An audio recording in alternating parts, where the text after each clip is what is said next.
So in an internal memo leaked this week, Air Force General Mike Minahan ordered his commanders to implement preparatory measures for a military conflict with China, which he predicts will happen in 2025. So this was a pretty alarming memo that was leaked on social media. Time magazine had the reporting on this. I hope I am wrong. Minahan, who heads the Air Force's Air Mobility Command, wrote in an internal memo which circulated on social media to the leadership of its 110,000 members. In response to that, Tucker Carlson called in the big guns, called in the sort of premier analysts on matters of war and peace, one Jimmy Dore. But Jimmy Dore went on a fiery monologue that I thought was fantastic, and so we're going to play it right now, and then we will give our takes here. Just like we provoked the war in Ukraine, we are now provoking a war with China. And who benefits? I'll tell you right now. Your enemy is not China. Your enemy is not Russia. Your enemy is the military-industrial complex, which has been fleecing this country to the tunes of hundreds of billions and trillions of dollars. How many times are we going to have a defense secretary say, hey, we can't account for $2 trillion in the Pentagon again? Which has happened twice now in my lifetime. So again, people are being, the war machine cannot be stopped. Who's running this country? The war machine. It certainly isn't Joe Biden making these decisions. I would like to know who is making the decisions. And I just want to remind everybody, the United States is the world's terrorist. We just set the Middle East on fire in the last 20 years. And now we're doing a proxy war in Ukraine, which we provoked, NATO provoked, and it was just admitted that we provoked it by the former prime minister of Germany. And now we're trying to saber rattle with China, and they're predicting a war. Again, China's not going to invade us. China's not our enemy. We might have an economic war. That's what these are. These are economic wars. These are wars in Ukraine. It's about liquefied natural gas and making sure Germany and Russia never come together because we fear Russia's natural resources and manpower, and we fear them getting together with Germany with their technology and their capital. And so that's why we blew up the Nord Stream pipeline. That's why we're doing the Ukraine war. This is all about hegemony, imperialism, and economics. And if there's a Marine somewhere, it's there because they're about to steal some natural resources from another country. As everybody's screaming about what a bad guy Putin is for invading Ukraine, the United States is currently occupying a third of Syria. And which third is that? It's the third that has the oil. And how do I know we're there to steal their oil? Because the President of the United States said so.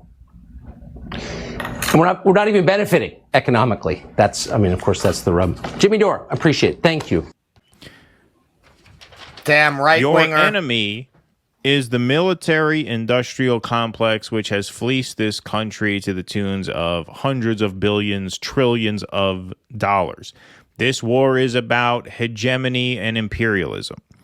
You tell me, when the last time you heard those words uttered on CNN, on MSNBC? They would never allow it. They would never, ever, ever allow it. And that's the point that I think just has to be made here. And it's not a point that we haven't made a million times before.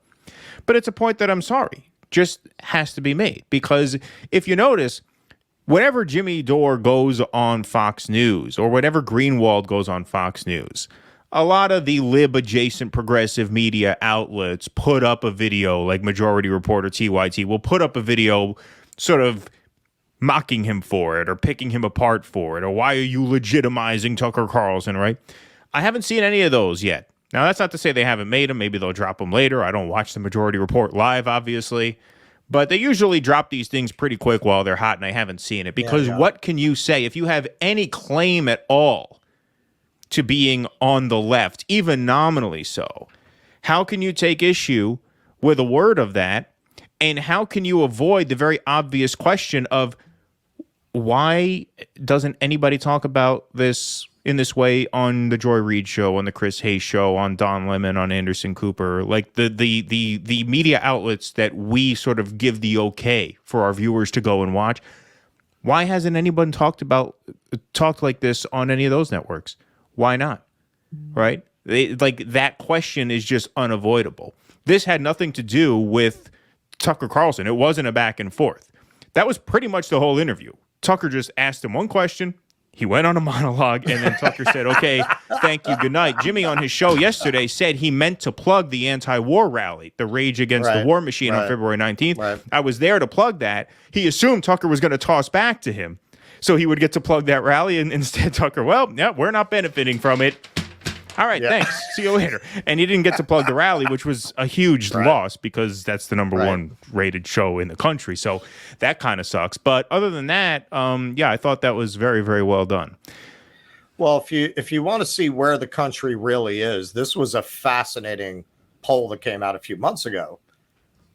More Democrats watch Tucker Carlson than watch anyone on MSNBC, than watch any other late night host. Democrats watch Tucker Carlson. Yeah. So it's like Babylon Bee. They're running like a series of sketches about Californians who moved to Texas, and one of them that I saw, the husband who's become vegan is secretly eating barbecue in the barn away from the wife. Right. That's how I envision that. It's these Democrats with the lights off under a blanket, secretly being entertained by Tucker in a way that Joy Reid's, scolding self-righteous indignation is just not going to entertain quite the same way. You've made this point, and I think it's important to make. Yeah, Tucker deals in white grievance politics. Absolutely. He also is the only person with a prominent platform on TV espousing an anti-war message and platforming anti-war voices. These are very confusing times. And we're likely, not necessarily Tucker Carlson, although not necessarily not, it makes some strange bedfellows. I'm not going to turn away support from anti-war people because I don't agree with them on other issues. That is how politics works. That is how it has always worked.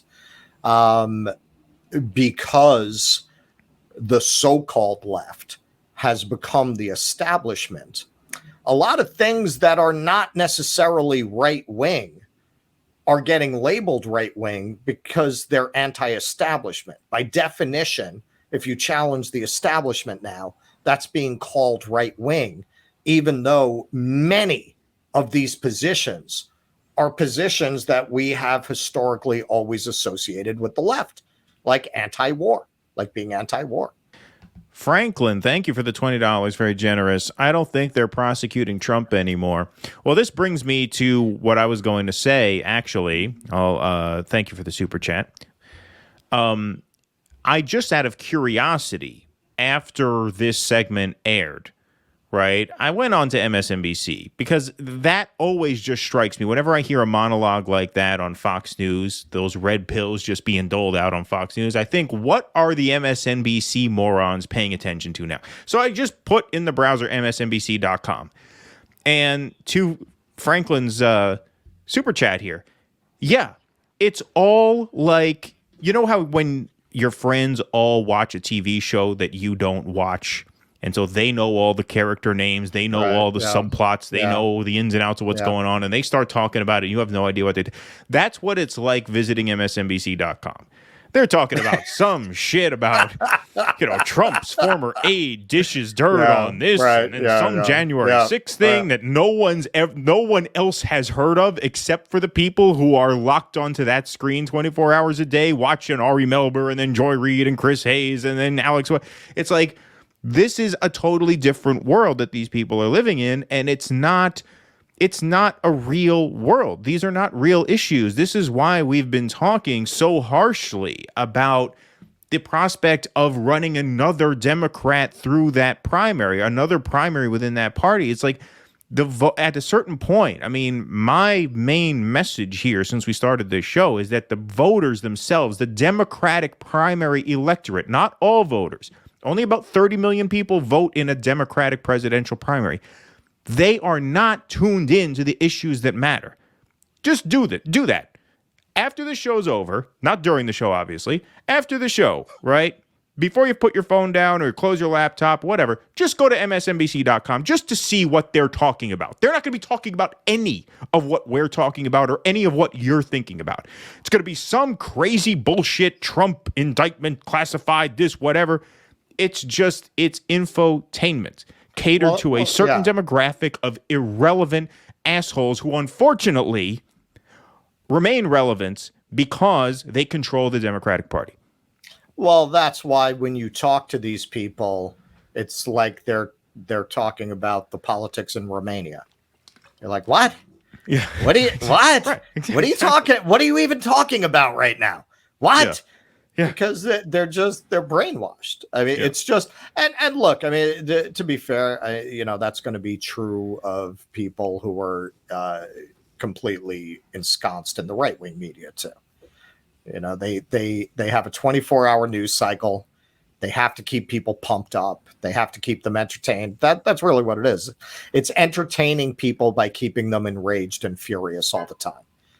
All right, so here's what's on their headline now. I just entered this on my phone. Top story on MSNBC.com. Donald Trump now has sanctions to worry about too. What the fuck does that mean? I have no idea what that is even in reference to. Right? I mean, like, it's just a completely different world.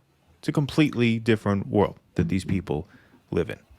And that's the big problem, obviously. And that's why this talk about running a Democrat in a primary is just such utter nonsense, because you can't communicate with these people. I know a lot of people criticized Sanders for not going after Biden harder earlier. And yes, that's fair. He should have. He was running against him. Should he have been chummy with the My Friend Joe? Of course not. So I'm not saying he was right not to. I'm telling you it wouldn't have mattered for precisely this reason, that these Democratic voters they just have a cloud around them, and nothing gets in there. Nothing gets in there. They do not absorb information about the real world. They don't care about it. The question is, could Sanders have disqualified Biden? No. In the mind of those voters? No. And I agree with you, because I think that's what you're saying when you say he should have gone after him. You're assuming that he could have said things that would have disqualified Biden. What, bring up the crime bill? Everybody knows about the crime bill. Bring up the bankruptcy bill. They know about that too. They know about all of this. They knew about Hillary's super predator line. They knew. It's not that they don't know it. It's they don't give a shit. And they are so weak-minded that they vote for whoever you tell them to anyway. Please clap.